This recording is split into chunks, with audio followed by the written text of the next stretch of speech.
Today's show is sponsored by the Electric Vehicle Association. Join up to support the electrification of transport and get the help you need to finance your own EV or clean energy future. And by EnergySage. Visit the link in the description to find local, verified solar experts and community projects in your area. And if you are in the state of California, keep watching to find out how you'll want to get your solar project permits submitted to your utility before California switches to net metering 3.0. And by you. Support the show with a monthly donation through Patreon or YouTube, or make one-time donations with Ko-fi, Bitcoin, or our swag store. Welcome back to TEN or Transport Evolved News. Thanks for joining me. We start today's show with news from Tesla's quarterly earnings as released on Wednesday local time after the close of business on Wall Street. As usual, there was a lot of information in the quarterly report and more given out during the earnings call, and we're going to cover some, but not all, of those news items in today's show. During Q4, Tesla broke production records with 439,701 vehicles produced, the lion's share being taken up by Model 3 and Model Y. Meanwhile, the company delivered 405,278 vehicles, another record for the company. Tesla recorded total revenues of $24.3 billion, while its adjusted earnings were $4.1 billion, equivalent to $1.19 per share. We'll cover more from Tesla's earnings call later in the show. Solar electric vehicle company Lightyear seemed to finish 2022 on a high, with its very first vehicle, the ultra-expensive Lightyear Zero, rolling off the production line in Finland. Yet at the start of this week, things took what felt like a sudden turn for the worst when the company announced that it would cease production of the Lightyear Zero in order to focus on production of its more affordable Lightyear 2. At the same time, it said it submitted bankruptcy proceedings to a Dutch court with respect to Atlas Technologies BV, its operating company responsible for production of Lightyear Zero. A few days later, the bankruptcy was official, and in a short post on the company website, the firm says it, quotes, regrets having to make this accounting for all employees, customers, investors and suppliers, end quote. I suspect it won't be the last EV startup to tread this particular path this year. Consumer Reports has released its latest rankings comparing how driver assistance systems in various vehicles function in the real world, and it's not good news for Tesla. Testing 12 different driver assistance systems that offer Level 2 semi-autonomous operation, Consumer Reports rankings used real-world testing in a variety of different situations to rate how reliable and safe each of the systems were.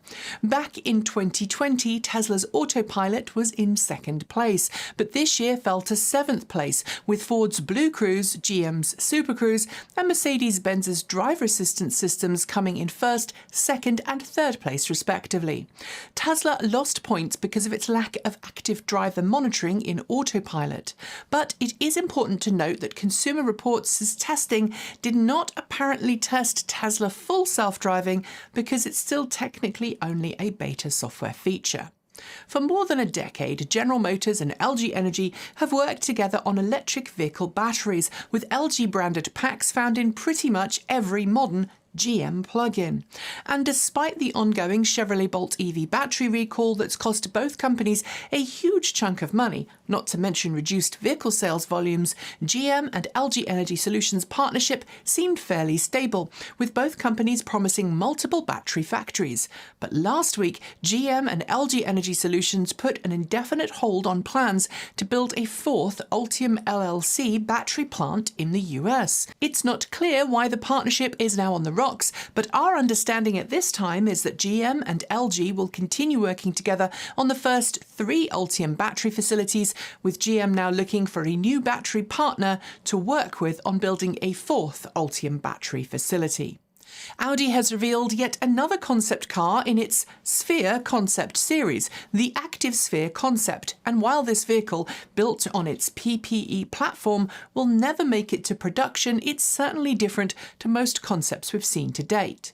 With a high SUV-like ground clearance and big wheels, the Active Sphere looks like someone has taken a Sportback coupe and given it a lift kit, replacing the standard coupe rear with a sliding glass panel that allows the load bay to double as an impromptu pickup bed.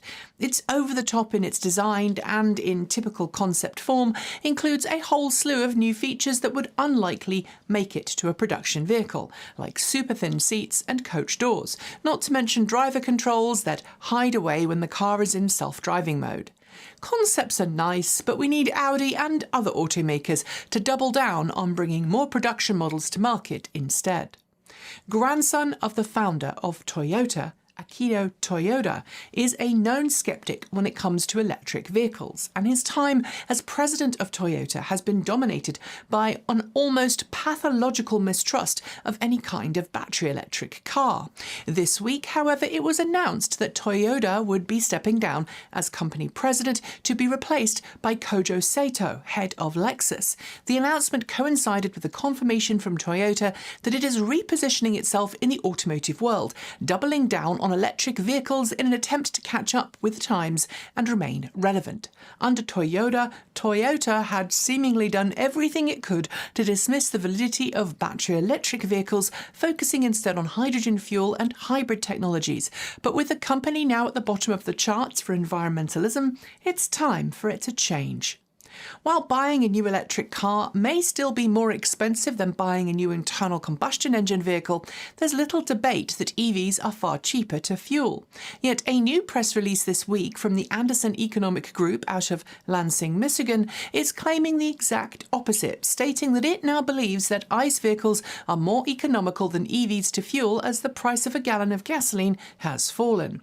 It claims that in the fourth quarter of last year, the typical mid-priced ICE car driver paid $11.29 to fuel their cars for 100 miles, but said that EV drivers paid 31 cents more for the same distance. Of course, the devil is in the detail here, and a cursory look at the press release makes us smell a rat or two, or maybe even three, so we're going to be doing a deep dive into this in the not-too-distant future. Watch this space. We're back to Tesla's quarterly earnings call for this next story, and the way in which Elon Musk replied to a question about his actions at Twitter. As we've said before, we've tried to differentiate between Elon Musk, the CEO of Tesla, and Elon Musk, the owner of Twitter, but during Wednesday's earnings call, many investors, citing recent polls showing a decline in favourability among the general public when it came to Tesla, asked Musk how he planned to mitigate any brand damage as a consequence of his recent behaviour with regard to Twitter. What they got instead was something of a flex from Musk, who stated that, quote, "I got 127 million followers and it continues to grow rapidly. That suggests that I'm reasonably popular," end quote. He added, quote, "I have the most interacted social account maybe in the world," end quote. But I'm not entirely sure that is exactly what the investors meant. While US unemployment figures last year were among some of the lowest in recent memory, this year has seen a flood of companies, mostly tech companies, announcing major layoffs. Among them are tens of thousands of people from major Silicon Valley companies like Microsoft, Facebook and Alphabet, the latter being the parent company of Google. Earlier this month, the software behemoth cut a massive 6% of its US workforce, totaling 12,000 employees, and this week we've learned that some of those are at Alphabet's autonomous vehicle company, Waymo. While the losses are being described by Waymo as, quote, "a limited number of roles," end quote, reporting from TechCrunch suggests that everyone from engineers through to fleet and vehicle technicians were handed pink slips. Our best wishes go out to anyone affected by these job cuts. We're back to Tesla again for this story, one that specifically focuses on Tesla's new fourth-generation autonomous vehicle hardware. Tesla confirmed on Wednesday during its earnings call that its fourth-generation autonomous vehicle system would be introduced into the Cybertruck when it begins production. The most advanced Tesla autonomous hardware to date, it will likely also end up in Tesla's next-generation vehicle platform and its robotaxi, details of which we'll hear more on in the future. But during the Q&A after, Elon Musk put to bed one hope that many Tesla fans had previously held, namely that it would make it possible for owners of third-generation Autopilot vehicles to pay to upgrade to fourth-generation hardware. Musk said that doing so would be economically unfeasible to achieve, but he did note that Hardware 3 vehicles would be able to do much of what's planned for FSD. Short shorts are coming in a second, but first a little word from one of today's video sponsors, EnergySage. EnergySage is an online service in the US that helps homeowners connect with local, verified solar installers who really know their stuff and can help you navigate the process of installing photovoltaic solar panels on your home. And they can help you join a community solar program as well. We used EnergySage when we were looking for installers willing to help us put solar panels on the roof of our home, and our EnergySage verified installers were professional, knowledgeable, and even put us in touch with an amazing credit union to help us finance our solar panels for as low a monthly payment as possible. And if you live in California, now is the time to go solar to maximize those savings. The new state policy, NEM 3.0, goes into effect at 5 p.m. Pacific on April 14th, 2023, which drops your solar savings by 60%. In order to qualify for the current higher savings, you'll want to get in touch with local installers now to lock in your home. To avoid price gouging, high sales pressure tactics, and to get the quotes from trusted, verified installers, follow the link below to sign up for EnergySage's free, no-obligation service and get the ball rolling today. If you choose to use an EnergySage installer for your solar project, we will get a small referral fee too, so you will be helping us out as well. And now, it's time for Short Shorts. Honda has confirmed that it will create a new division specifically designed to accelerate its development and production of electric vehicles. This is all part of a major organisational restructuring as Honda, like Toyota, plays catch-up with the EV industry. Hot on the heels of a defeated resolution designed to try and discourage EV adoption, the US state of Wyoming has introduced a new bill designed to effectively discourage net metering. The bill aims to make those with net metering comply with the same rules that power stations have to abide by. GP Joule, a German-based company specialising in integrated energy solutions, has signed a letter of intent to buy 100 Nikola Tre hydrogen fuel cell big rigs for use in its fleet. We should note that letters of intent are usually not contractually binding documents. US Democratic Senator Joe Manchin wants to delay new tax credits for electric vehicles as set out in the US's Inflation Reduction Act of last year. He claims concessions offered since the bill was signed means that automakers are exploiting loopholes concerning domestic production. Acura, Honda's performance and luxury marque, has announced that sales of its upcoming electric vehicle models, including the ZDX, will only take place online. It's a strategy that we've seen other automakers adopt with increasing regularity of late. Kenyan company BasiGo, an electric bus farm that leverages pay-as-you-drive operator fees to make electric buses cost-effective, has announced a manufacturing partnership with Associated Vehicle Assemblers in Mombasa to build 1,000 electric buses for its fleet. It's fairly common in the auto industry to see one company purchase former production facilities from another. That is, after all, how Tesla purchased its first production facility. But this week we learned BYD is looking to do just that with a plant formerly owned and operated by Ford. Canoo has announced a new partnership agreement with GCG Olayan that will see the latter become an exclusive distributor of the Canoo range of vehicles in Saudi Arabia. The two firms say they ultimately will work on local assembly and manufacturing in the future. Nissan is said to be considering a new electric pickup for the US market. According to reporting by Automotive News, it's looking to cut its losses in the half-ton segment, focusing instead on smaller, lighter vehicles for easier use. I still want, though, a Leaf pickup. Elon Musk, talking during the Tesla earnings call this week, pulled no punches when talking about the perceived value of Tesla FSD, stating that only a handful of, quote, smart investors, end quote, understand the value of FSD. He expressed frustration at the rest who didn't. The city of New York has officially announced that its largest fossil fuel power station, a station that provides power to 1/5 of the city, will be retired and replaced with a brand new offshore wind farm. It will dramatically reduce the city's net carbon emissions for electricity. As promised earlier this month, Mercedes-Benz has received official permission from the state of Nevada to activate its Level 3 drive pilot on selected roads in the state. While it will be limited in functionality at launch, it will become more widely available and competent over time.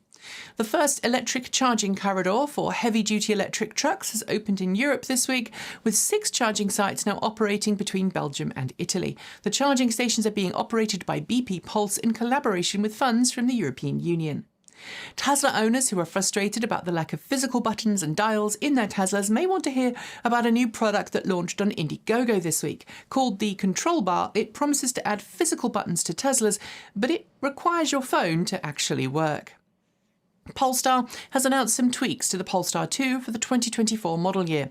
In addition to a new rear-wheel drive configuration, Polestar says the new model year comes with improved range and charging, plus some interior tweaks too. Ford is rumoured to be getting ready to announce thousands of job cuts, mainly in Europe, as it continues its restructuring focus on electric vehicles. The official announcement has yet to be made, but the news has already riled up unions who plan to fight the planned layoffs. During Wednesday's investor call, Elon Musk gave an update on the planned production timeline for Cybertruck. While Musk said that the start of production would begin by this summer, he reiterated that initial production speeds will be very slow at first. Volta has confirmed that it's received its first customer orders for the first 300 production Volta Zero trucks to roll off the production line. Those orders, worth a total of €85 million, will begin to be fulfilled in the second quarter of this year. Nissan is scheduled to reveal a new electric vehicle concept next week in the form of the Max Out concept.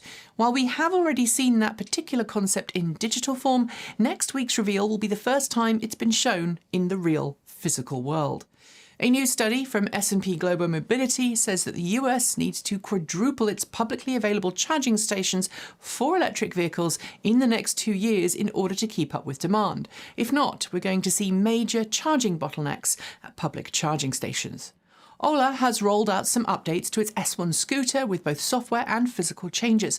The first is the rollout of hypercharging, its in-house fast charging tech for scooters. There's also now 3 regenerative braking levels to choose from. Uber is reportedly working with a number of different automakers to design and build dedicated electric vehicles for use in its fleet of rideshare and gig economy offerings. The report comes from the Wall Street Journal, which says Uber's needs are different to regular car buyers. Rolls-Royce has confirmed that it will be upping its planned production volumes of its Spectre electric car after it received far higher interest from customers than it thought it would. At $400,000 or more, it's surprising how many people can actually afford one. Growing evidence shows that Tesla may be about to open up its supercharger network in North America. An image of a Tesla CCS1 adapter was found in a Tesla app, and the Tesla website temporarily listed CCS compatibility for a station in Hawthorne, California. Stellantis may be finally bringing electric vehicles to market, but it isn't planning on introducing its own branded charging network as other automakers are trying to do. Talking this week, the company's CEO says charging networks aren't its priority. Tesla has officially announced a new battery production facility for 4680 form factor cells alongside a Tesla semi-production line in Nevada. But there are some questions about if it's a new factory or an extension of its existing one that was already planned. When we know more, we'll share. Some automakers believe that they've found a new loophole to make it possible for their customers to benefit from the US federal tax credit, even if their vehicles don't contain the required US main parts. Treating them as commercially leased rather than sold vehicles is the loophole. Ford is said to be working on a change to its Model E EV dealer program for the US after auto dealer unions complained it's against franchised dealer law. Under the proposed changes, Ford may tweak how it distributes EV sales and assists lower volume dealers. Just a few days after it announced its launch edition solar electric vehicle would not have fast charging as standard, Aptera performed an about-turn confirming the feature would come with all launch edition models. We made a more in-depth video about it this week. While General Motors has to date relied on pouch form factor battery cells for use in its vehicles, rumours this week suggest it might be about to change, with GM said to be working on the potential of using cylindrical form factor cells in its vehicles instead. Ford has applied for a patent concerning magnetic coupling of charging connectors for EVs. Unlike the MagnaCharge system of the late 90s, however, this system would only use magnets to locate the charge pins, a little like the MagSafe charging adapter found on Apple products. And those are your short shorts. There will be more next week. Our final two stories are next, but first a reminder that everything we do here at the channel is supported by people like you. I am not sure how much you're aware, but YouTube has really been punishing long-form creators this last year, trying to put all of its metaphorical eggs in one basket in an attempt to beat TikTok with its Shorts product. That has resulted in us seeing income from YouTube ad revenue dramatically fall. This month it is about 1/2 of what it used to be. We also recently had to sign a new partner agreement that will likely reduce our monthly income further. And I do say had to sign because if we didn't, we would have lost the ability to earn any money on this platform. I know that there are folks out there who think that we're begging when we ask for your support, but making content takes time and money, and we have 2 full-time members of staff and 1 part-time member of staff in addition to yours truly. Without continued support, we won't be able to continue to do what we do. So please, if you'd like to see us stick around, please consider chipping in just $1 a month over on Patreon. And if you can't, just subscribe. We know most of you aren't subscribers, and becoming a subscriber will make things a whole lot better. Thanks. GM has been pretty eager in the last 2 years to tell everyone about its planned investment into the electric vehicle world, and it has invested a huge chunk of cash into building new electric cars. But this week, it was marking continued investment into internal combustion engine vehicles too, investing nearly $1 billion into 4 facilities where it plans on producing both V8 engines and electric vehicle components. In total, of the $918 million earmarked, just $64 million will go towards EV parts, making us wonder exactly what's going on. But as Electrek points out, the company is investing over $35 billion in the next 2 years on EV production alone. So this V8 investment is still a small splash in the bucket in comparison. That said, when a company says it's going all in on electric vehicles, then continues to develop gas-guzzling V8s, it does send mixed messages. And finally, as more and more countries around the world sign legislation designed to end the sale of new internal combustion engine vehicles, EVs are destined to become the norm for many. And in the past few years, we've seen more and more automakers offer up the idea of offering bespoke conversion services to owners of vintage internal combustion engine cars, allowing customers with those vehicles the chance to continue driving those older cars long after internal combustion engines become frowned on. To date, Volkswagen, Jaguar and Mini have all begun to offer solutions, not to mention crate engines from Ford and GM. This week, Renault joined that lineup, promising that its oldest and most beloved vehicles could now be converted to electric by its team of engineers for a fee. For just shy of €12,000, you can get your own classic Renault spec'd with a 10.7 kilowatt-hour pack and a 48 kilowatt motor. Sure, it's not going to give you much range, but it'll be fun, right? And on that note, we are done for the day. But before I go, I would like to give a huge thank you to the Electric Vehicle Association for sponsoring today's show.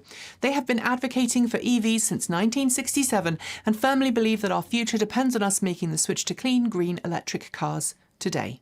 The EVA can help you find someone near to you that can help you make the switch to electric. It can help you become an EV educator, and it can point you in the direction of monthly meetups for like-minded EV fans. And if you become a member, you'll gain access to a clean energy and EV loan program set up between the EVA and the Colorado Clean Energy Credit Union. You can find out more by heading to electricauto.org. And finally, thanks to EnergySage. Follow the link below to find out how easy it can be to get verified, trustworthy solar experts helping you make the step towards self-sufficiency, either through solar on your roof or through a local community solar project. Don't forget to hit subscribe and the bell for this channel and our second channel, Transport Evolved Take 2, and in addition to becoming a Patreon supporter or a YouTube member, you can tip us through Ko-fi or check out our cool swag store. Or if you like, you can book us for a consulting session for your business, community group, or even your next personal EV purchase. As long as everything is okay, I will be back next week with another roundup show, but in the meantime, remember we publish content every Monday, Wednesday, Friday and Saturday, plus our Sunday musings and garden updates on Take 2. There may also even be a live stream this weekend where I fix a computer monitor. That'll also be on Take 2. Whatever you enjoy next, I hope your weekend is a great one, and as always, keep evolving!